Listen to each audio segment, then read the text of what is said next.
I'm Duncan McLeod, and this is the TechCentral Show. TCS is brought to you by MTN Business. Visit mtnbusiness.co.za to learn more about their products and solutions. And we thank them for partnering with TechCentral to bring you these great interviews. My guest today is Tiffany Dunsdon, who was until recently CEO of the very successful, previously listed IT company Adapt IT. Tiffany was recently appointed as acquiring group leader for the Middle East and Africa at Omegro, a portfolio company within Volaris Group, which is itself owned or a subsidiary of Constellation Software, which is a large Canadian company. In her new role, Tiffany is heading up M&A across the Middle East and Africa for Omegro and Adapt IT, and she has a long history in the IT and software services space. And her involvement in Adapt IT goes all the way back to 2007, when the business she was leading at the time, Infowave Holdings, acquired Adapt IT. The sale of Adapt IT to Volaris Group was, how shall we put this, rather complicated, as a hostile and unwanted bidder emerged in the form of JSE-listed Huge Group. Tiffany, it's great to see you. You're not in the country often, I believe, so it's great to have you in the studio, and welcome. Thank you, Duncan. It's great to see you again, and I am in the country often these days. So, are you? Good. Which is a lovely thing to be able to do now. So that's great. Yeah. So you obviously travel a lot. You have a home in Perth as well, in Australia. You must spend time in the Middle East as well. I do. I spend a lot of time traveling, quite a lot of time in South Africa now. My children are grown up, so that makes it much easier. And yes, the Africa and the Middle East are my predominant territories and focus area. As an acquiring group leader for Omegro. Mm-hmm. And so that's only fitting that I spend a lot of time on the ground here. Okay. So tell me a bit about Omegro and Constellation Software and how this all fits together and how this deal actually happened in the first place. Okay. So maybe I'll start with how the deal happened. So as you alluded to in your intro, we had an unsolicited offer for Adapt IT in 2021. Did that come before any of the Constellation Volaris talks started? So in actual fact, in December 2020, we had a conversation with one of the senior acquiring executives at Volaris, which was just in the ordinary course of them reaching out to companies they may wish to acquire, to introduce themselves and have those conversations to establish a relationship. That happened in December 2020, and the unsolicited offer arrived in January 2021. And that same gentleman, Mike Duffton, got hold of me the very day that news broke to say, if he could be of assistance, we should chat. So that is how it came to be. There'd been nothing communicated to the market at that stage about Volaris and nothing at all. No, because at that point we were not for sale. The business was not for sale. So the offer from Huge Group was from left field. You weren't expecting it. Correct. Okay. Correct. What was your initial reaction when? Surprise. When it emerged, yeah. Surprise, to say the least. Certainly on the JSE, unsolicited offers have had a very poor track record of, if any, success whatsoever. So it's not really a well-founded strategy, and it would have been better had there been a friendly approach. However, we needed to respond at that time to those circumstances. So, in those circumstances, the best thing that a board can do is to bring a potential buyer of reference, an ultimate best buyer for a company, in order to give shareholders the good comparison of what a buyer of reference may pay for the asset. So obviously we were 1 year into COVID, or 9-10 months into COVID at that time. So there was a lot of uncertainty. There were instances of companies suffering overgearing on the JSE. So our share price was suppressed at the time, below intrinsic value, which proved to be the case by the time a sensible offer was made for the company. So Huge Group probably noticed the share price was depressed. Correct, and which was an opportunistic move on their part, I think. And so, the ultimate response is to give shareholders choice in those circumstances. When management really can only back one horse in that type of situation, And so when management chooses to back a particular bidder, it's because they believe that bidder would be the ultimate best buyer for the company and would be willing to pay a fair price. And in these circumstances, of course, you're put to a fair and reasonable independent valuation as well. So it ended up with the Volaris offer receiving 87% shareholder support. And that offer was to either take cash or stay in and delist the business, which we then did, and a number of shareholders came with us, and we've subsequently rationalised the register somewhat. So prior to Huge Group's approach, was an acquisition something in the back of your mind? No, we were acquisitive, as you know, Duncan, and we were building for the future. No, there wasn't that thought. We believed that the company still had a lot of runway. Obviously, COVID intervened in that. We did put acquisitions on hold. And then the option was effectively to continue trading, really, a moot point at that point, because in bringing in, a so-called white knight buyer of reference, the resounding shareholder support for that, in the context of the pandemic and the market conditions, and at that point we did not know how long the pandemic would go on for. It was a good outcome for shareholders. Yes. The share was trading in the low R1 range, and shareholders received R7. So yes, it was quite a substantial uplift, and shareholders resoundingly voted in favour of that. So the story could have ended up quite differently if Huge Group hadn't approached you. A deal may never have happened. Correct. We'd probably still be listed and be acquiring. Yeah. Okay. Did you ever have a conversation with James Herbst, the CEO of Huge Group? I didn't. No. Not once. No. Was there any engagement between the companies? Only through the formal process. Right.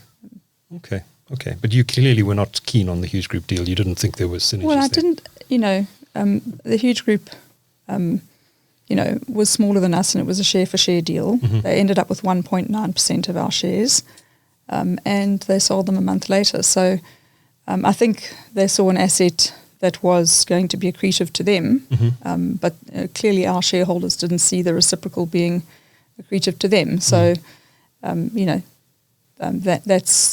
it's just the judgment call that shareholders made, whereas the Volaris offer was an all-cash offer, and that received 87% support at the shareholder vote. So the results just speak for themselves there. And that decision to delist, might a listing be on the cards again at some point, or is this going to remain an unlisted entity now?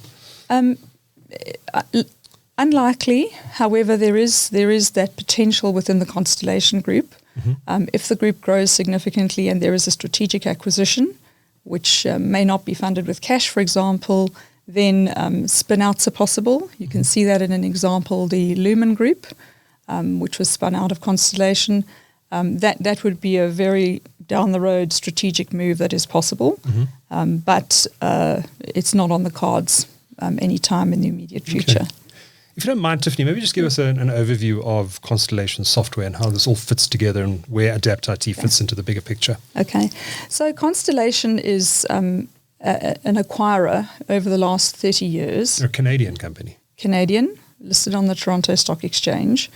And it's an investment holding company which really likes the asset class of software companies, particularly small and medium software companies, and it's acquired more than 100 of these in the last 30 years. It was founded by a gentleman, Mark Leonard, who came from the venture capital world, and he believed that it wasn't a good idea to actually sell assets that were returning your hurdle rate or more after, say, a period of 5 or 7 years, and he decided it would make more sense to acquire them and continue to hold them permanently, and then have the impact of that compounding across time. So spending all of your time acquiring, none of your time disposing, and being a great custodian of these businesses for the long run. So in doing that, you are creating basically this permanent and safe home for essentially the rest of the company's life, continuing to invest in that software, which is typically B2B software, mission critical to a customer, and own IP, that you then continue to enhance through innovation across time based on customer-led innovation to make sure it remains relevant and has a high value to that particular industry segment or set of customers. Proximity to the customer being extremely important and staying in close relationship with the customer. So the other philosophy is really one of decentralization and autonomy. So the businesses that are acquired, the leaders can stay within those businesses, enjoy the benefit of the best practice sharing, which is a peer-to-peer network globally now of many thousands of IT professionals, software professionals, who share their learnings and best practices in order to strengthen these businesses and make them better than they were when they came into the group. And that's really quite a superpower. Constellation's a very data-driven organisation. It keeps very, very accurate data on all of its acquisitions and how they perform post-acquisition, operating metrics as well. And this is very much a fraternity of shared, experience where one can actually learn from other operators firsthand, not through, not through white papers, but actually talking to people who've been there and done that. And we have a lot of conferences, which is a constant investment in people and their growth, in sharing the best practices, in investing in our people so that they can really enhance their own businesses they're running and potentially grow their careers to look after more businesses, coach other businesses that might have come into the group more recently, and in fact, if their businesses become really strong, then actually become acquisitive themselves. So even the acquisition process is federated. So it's a very flat structure, and in terms of a culture, it's really one of humility, curiosity, continuous learning, data-driven decision-making, really disciplined, thoughtful approach to capital allocation and to the operating of businesses.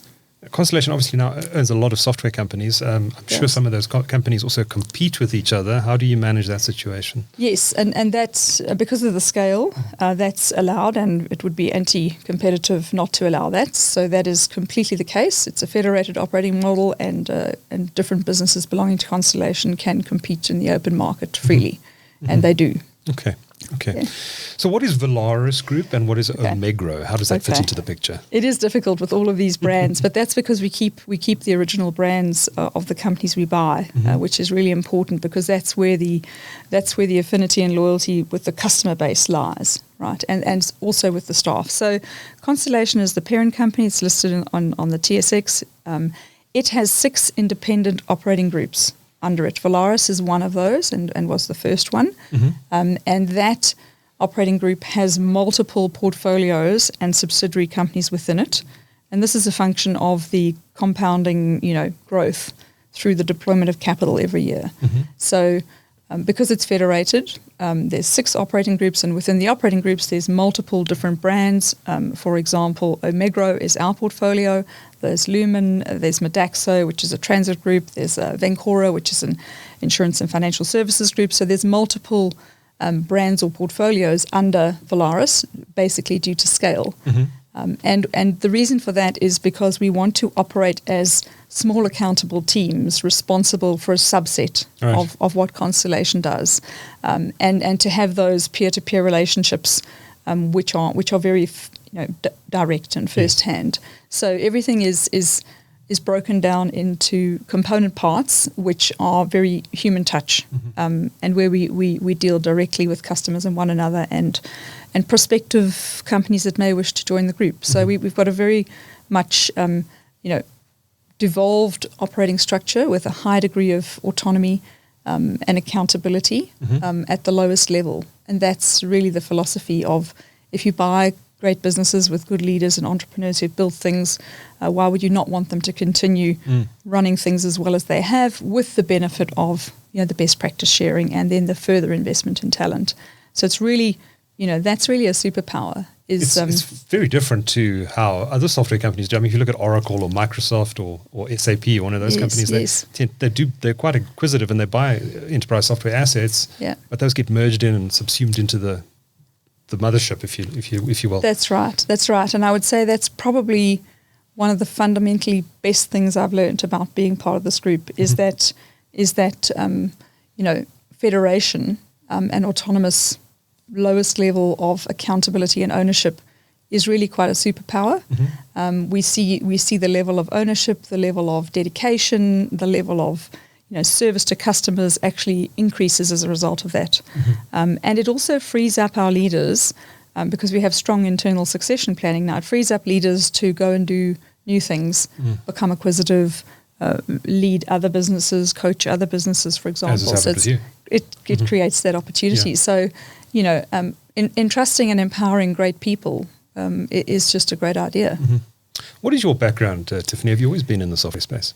I am a chartered accountant by trade, and as I left the articled phase, I went overseas. I did a secondment for a while in the US, and then I worked in the UK for 3 years. In what sort of field? I wanted to get out of auditing. Okay. Which I was just interested in commerce. So when I got to the UK, I looked to get into some projects that had nothing to do with auditing or finance and reconciliations. And I worked for a consulting firm that was working with British Airways, and we did 3 major projects. One was finance re-engineering, one was supply chain and logistics, and the other one was IT, and a huge IT outsource. And in that process, I became very interested in the IT aspect. And when I returned to South Africa, I looked in my network to see if I could somehow get into the IT space, and I found that through my network. I did that, and that's how I came to be at Infowave. Okay. And so Infowave, what was Infowave? Infowave was the software provider for for Illovo Sugar Group.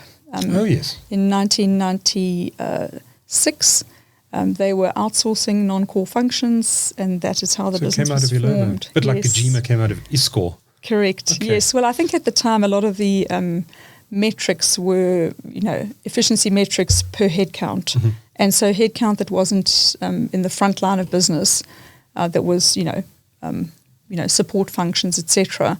Was businesses were seeking to outsource for that reason. It was a very big trend globally, actually. And so since that time, that merger or that acquisition of Adapt IT back in 2007 by Infowave, and then you adopted the Adapt IT name, the business has been very acquisitive over that period. What percentage of that growth that we saw in Adapt IT over that decade and a half or so was the result of acquisitions, and how much of it came organically? Well, a lot was through acquisitions. So we had this difficult problem of trying to diversify from the original client. That client was acquisitive in greenfields and brownfield sites into Africa. And so, the attempts to grow organically were drowned out by the additional work we got from this wonderful key client of ours. And so, the only way to actually dilute that client concentration risk was to become acquisitive. And that's how we embarked on that journey, because, you can't remain listed indefinitely with that kind of client concentration risk. It would be irresponsible. So Okay. And how many acquisitions have you led over that period? 16. 16 deals. Okay. What was the biggest one? The biggest one was CQS. CQS. Okay. They were in retail? Are they? No, they're in software for accounting and audit professionals. Okay. So Caseware International. Right. Caseware. Audit automation software and the production of compliant financial statements with local legislation and related solutions to that. Okay. Yeah. All right. Take us through then what's happened since the Volaris deal.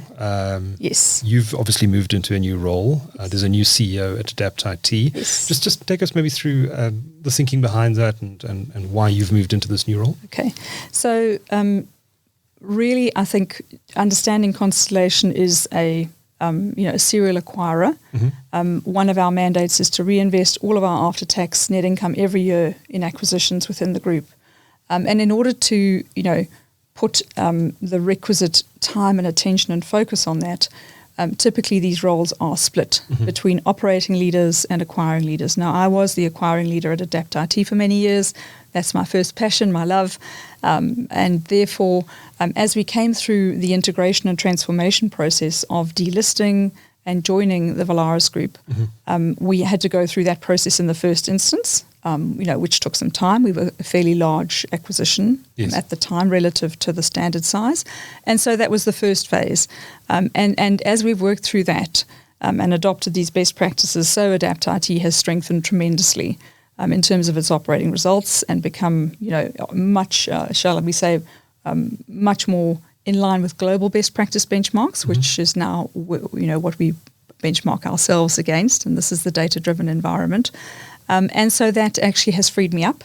And we've also split our businesses back into the business units at a much more granular level, in line with the Constellation philosophy.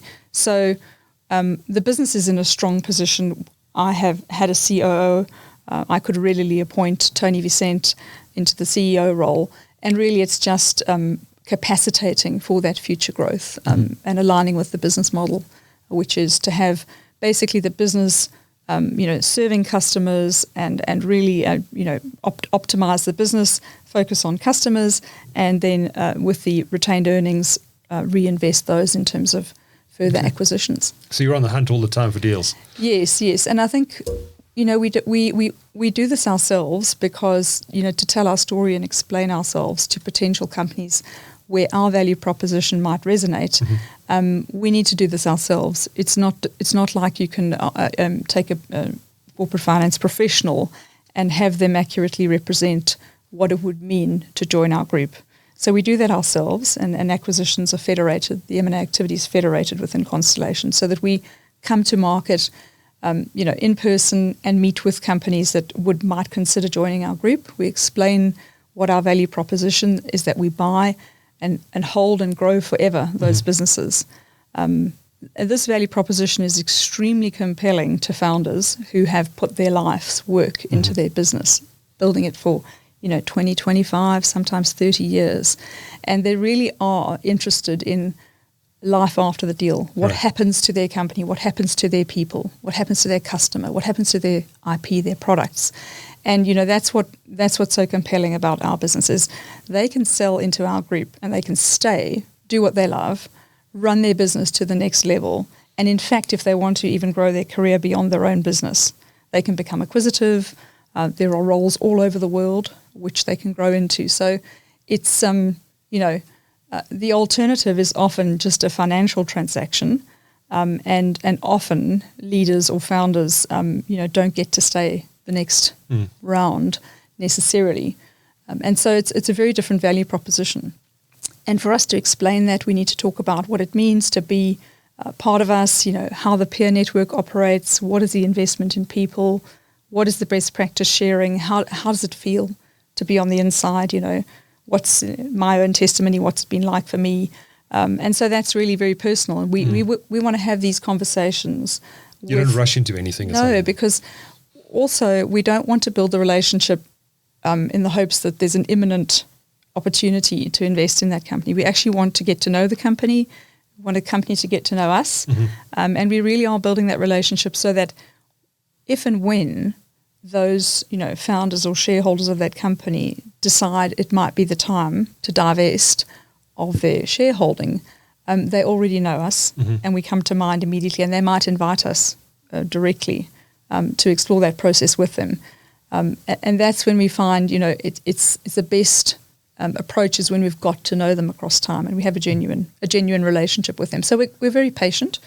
We're going to be around acquiring companies for years and years to come. So we're not in a rush. We're happy to wait and be patient for when the time is right for these companies. And so we want to keep in touch with them, and follow how they are progressing. So Adapt IT, it fits under Omegro, does it? Yes. And what else does Omegro own? Omegro owns a vast number of companies, probably another 25, 29, around about there. And these are in a number of different verticals, supply chain, warehousing supply chain. Across the world. Telematics across the world, yes. No corner of the globe untouched.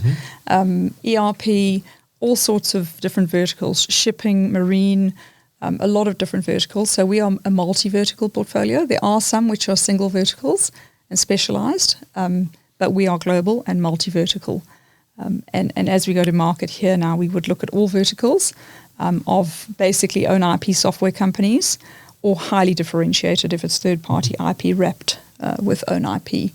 And, we're looking at companies that would be sort of $4 million or so in annual revenue, ideally, They could become a standalone business within our environment, but slightly smaller ones could become strategic tuck-ins, like the one we did recently with Sparguru into our hospitality division. So we will look at smaller companies, and we'd love to follow their growth as well, to see when it might eventually make sense. So are you principally then focused on acquisitions for Omegro? Yes. Or are you also very much focused on acquisitions for Adapt IT? Both. So that would depend upon, Adapt IT being the South African Black Empowered business that we are. We're level 1. If that makes sense, that business would go into Adapt IT. But again, it could be anywhere in the rest of the globe, and in which case it may not necessarily be part of Adapt IT. It would be part of Omegro. Yeah. But if it's a South African acquisition, it's likely to be folded into Adapt IT. It's likely to be, but it will retain its own brand and identity. Yes. Okay. Yeah. So what are you looking for in acquisitions? So we're looking for own IP software, B2B, ideally, and mature software businesses which really do some form of mission critical software for their customers, and that software needs to be differentiated and highly valuable to those customers. So in the sense the recurring revenue and the long term stickiness or value to the customer needs to be there. Mm-hmm. That's where we find our sweetest spot. We don't really have an upper limit in terms of what Constellation can buy, and they've done some larger transactions, so that's not an issue for us. And access to capital is not an issue. It's really finding the right kind of assets, and the kind of leaders who identify with the culture and the future prospects of their business in our environment. So that's what we're really looking for. Software companies, from software companies with 20, 30 people all the way to several hundreds. Mm-hmm. And they can be in any geography, in any vertical. I happen to focus any vertical. Mm-hmm. Because Adapt IT historically, sorry to interrupt, yes. but Adapt IT historically is focused on specific verticals. We did, mm-hmm. yes. And we would always look for a substantial transaction to get into a new vertical. Mm-hmm. We will still do that, and we will look at any vertical. We have concentrations in certain verticals already, but that's not a limiting factor. Mm-hmm. So it's really B2B software, own IP, with deep value to the customers, where we want to basically serve that customer in perpetuity, mm-hmm. with a great level of investment in R&D, close proximity, customer-led innovation, remaining extremely relevant to the customer through any technological change, mm-hmm. including AI now. Okay. Yeah. So are you finding these assets out there at the right price? So we are value investors, and I think we're very disciplined about that. So there are certain transactions we won't be able to do because of price, but mm-hmm. I think there are plenty of software companies out there. And, it has to be a combination for us of the value proposition of we buy and hold and grow that company forever and its people forever. The analogy I like to make is, are you in it for the wedding or for the marriage, right? Like the day after the wedding, you've now got your check, you've got your price, but what's life like after that, right? So if the sellers and the shareholders are really, thoughtful about the future of the business, then I think it's quite compelling, and price is one aspect. I do think that the qualitative aspects of what happens to the business post an acquisition are very important, mm-hmm. To the kinds of sellers who our value proposition resonates with. Mm-hmm. And are you finding the owners of these software businesses are valuing their businesses in line with what you'd expect, or are they? What's the market like at the moment? Well, it's chaotic, as we know. I think it's. Listed multiples in some cases can be quite misleading. I don't think those are not the prices we pay. That's it's a voting machine. If mm-hmm. you know Mr. Buffett's view on that, and in long term it's a weighing machine. But we tend to find that we may not be the most compelling on price, but on a combined value proposition, I think there's a huge amount of merit, and Constellation has been able to deploy all of its capital historically, mm-hmm. year upon year. So the prices that we offer are in fact market related and have been accepted by other buyers in the market of similar assets. So it can take some time for a seller to digest the value of their business, because they've not tested that. And of course, it's their prerogative to test it elsewhere should they wish, and we respect that. And we're very patient, so we're disciplined.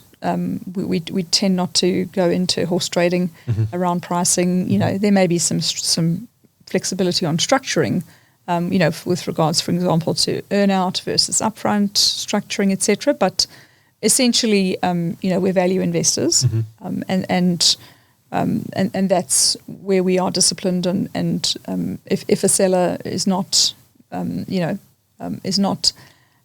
appreciating that price, then of course we may not get to a deal. But we remain interested in those businesses, and sometimes they change hands more than once, and sometimes we become the happy owner in due course. So we're always patient and respectful of those considerations. Beyond the hard numbers, profit, etc., are there softer things you look at as well, like culture and all that sort of thing? And how much time do you actually spend with these companies before you make a decision to buy them? So we have first of all, the getting to know these companies. That process of building a relationship across time is so valuable, because you follow how they're doing. You have regular conversations with the leaders. You kind of know them before they get to the point that they may want to divest. And so you already have a background and a history on them.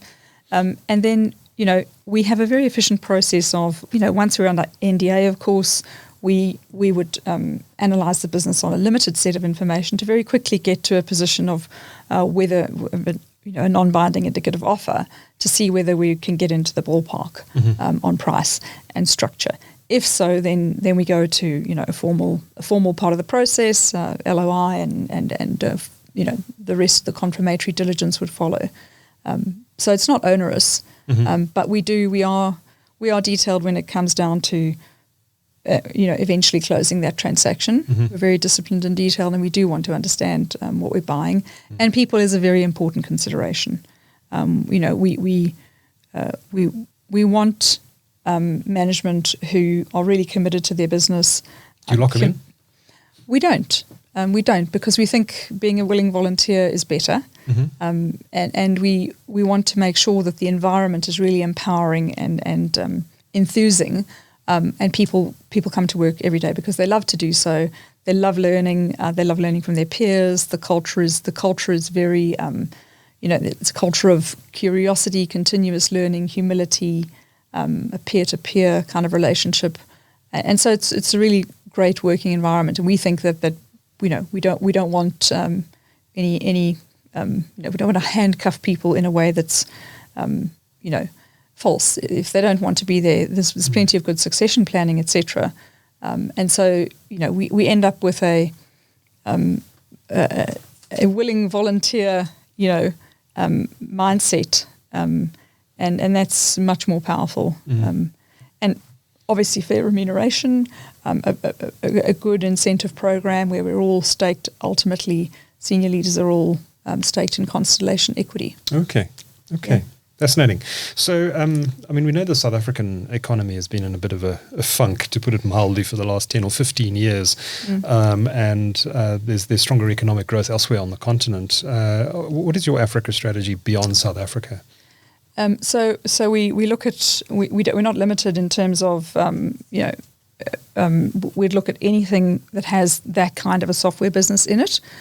So we have focused on East Africa. We have an office in Nairobi, and we're active there. We also have a presence in Nigeria.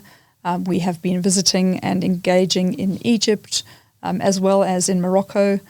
So we're covering off key geographies there, as well now as the Middle East. So we really don't look at the, we kind of have a borderless view. In terms of the team, we focus on particular geographies just for practicality's sake. And we have quite reasonable experience in the emerging market space, so that's a good focus for us. So yes, we're looking across Africa and the Middle East, and in some of our verticals also globally. Okay, and are you finding interesting assets in some of these African territories? Yes, absolutely. Well-run businesses? Yes, yes, they're very smart people, and digital Savannah. I forget the name of it, but Silicon Savannah, I think it's called, and there are very smart people doing great work there, and we are delighted by that. Maybe not some of them not as mature and old as some of the South African businesses we find, but very interesting businesses, and we're interested in talking to them, and they're welcome to approach us as well.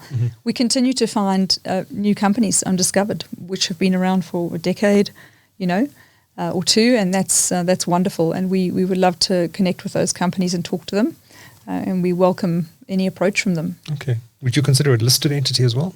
Yes, we will. We will. So we're pretty good at carve-outs as the Constellation Group. I think the Constellation Group's done about 100 carve-outs, and this is something we're really good at because we're super efficient at doing that discreetly, in a way that we know how to go about that pretty effectively, efficiently.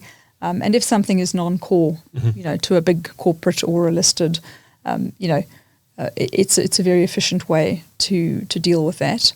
And certainty of proceeds and time efficiency. I think we're a very good partner for those kinds of transactions, and certainly we would look at that. Just lastly, do you miss being part of, I suppose ultimately you are part of a listed entity, but do you miss running a listed entity, and are there any downsides to Adapt IT no longer being on the market? I don't miss it, Duncan, because I think as a consequence of, corporate misdemeanor, we've ended up with over-regulation in the listed environment, where you end up as a listed potentially spending too much time on governance and not enough time on your core business and focusing on what you're actually trying to do to generate shareholder returns. That's interesting. I think, you have to be quite a big scale to do this. Of course, the market has a purpose for, capital raising, etc. Sure. We already had the brand and profile, so that was useful. However, I think really, the burden of governance that falls to honest companies that are well run as a result of misdemeanors of leaders who've done things which are illegal. Yes.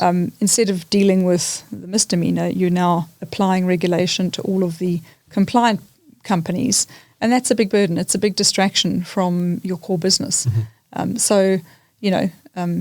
would say it's much better to focus on your business in the delisted environment. Of course, at scale, it can have merit. Great chatting to you, Tiffany. Tiffany Dunsdon is former CEO of Adapt IT and now head of M&A for Omegro in the Middle East and Africa. Thanks so much for sharing your insights with our audience today. Thank you, Duncan. It's been a pleasure. Thank you.